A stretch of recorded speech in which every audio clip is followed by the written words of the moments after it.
Hi friends, ఈ వీడియోలోకి రావడానికి కారణం ఏంటంటే మన శివాజీ గారు ఒక స్పీచ్ ఇచ్చినారు ఒక ఇంటర్వ్యూలో. చూడండి, ఒక ప్రీ రిలీజ్ మూవీలో హీరోయిన్లు ఈ బట్టలు పెడితే వేసుకొని పోతే మనమే దరిద్రం అనిపించాల్సి వస్తమ్మా.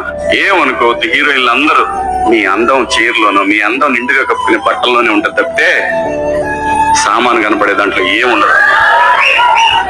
అన్నా శివాజీ అన్న, ఎవరైనా కానీ సినీ ఇండస్ట్రీకి వచ్చి సామాన్లు అందరికి చూపియాలని ఎవరు రారన్నా సినీ ఇండస్ట్రీకి. ఏ హీరోయిన్ కానీ ఏ అమ్మాయి అయినా కానీ నీకు తెలిసింది అదే, తెలిసిందో తెలీదో. ఎందుకంటే నువ్వు సినీ ఇండస్ట్రీలో నేను చిన్న పిల్లప్పటి నుంచి ఉన్నావు. కానీ ఇప్పుడు చెప్పిన స్పీచ్కు కరెక్టే, నువ్వు చెప్పింది కరెక్టే. నువ్వేమల్లే, నువ్వు ఒక సినిమా తీసినావు, మంగపతి డైలాగ్ మీకు వచ్చి సీన్ ఇచ్చారు. ఆ సీన్ లో చూసి ఇప్పుడు వచ్చేసి అంత కప్పుకోవాలమ్మా, నిండుగా ఇలా చేయకూడదమ్మా, ఈ సామాన్లు కనపరాకూడదమ్మా అని చెప్తాను. ఓకే, కరెక్టే. ఇన్నాళ్ళ నుంచి సినీ ఇండస్ట్రీలో నేను చిన్న పిల్లప్పటి నుంచి ఇండస్ట్రీలో ఉన్నావే, సినీ ఇండస్ట్రీలో.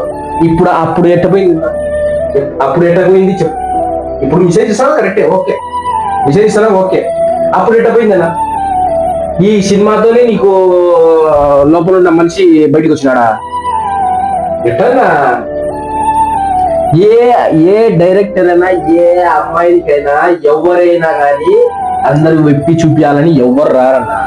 ఒకటి ఏదంటే కారణం ఏంటంటే సార్, ఆడియన్స్ కు ఏది ఇష్టపడుతున్నారు. ఇప్పుడు మొత్తం అంతా కప్పుకొని చేయాలని ఉంటది కదా, కానీ అది నువ్వు చేసినావు అనుకో ఎవరే కానీ చూడరు. ఇది పక్క ఎవరంటే నా అభిప్రాయం కాదు, ప్రజలకు అడుగు. ఇప్పుడు నువ్వే ఇన్స్టాగ్రామ్ లో పోయి చూడు, వీడియోలో నువ్వు ఎక్స్పోజింగ్ లేని వీడియోకు, ఎక్స్పోజింగ్ ఉన్న వీడియోకు ఎన్ని వ్యూస్లు వచ్చినాయి, ఎన్ని లైక్లు వచ్చినాయి, ఎన్ని కామెంట్లు వచ్చినాయి చూడు. అది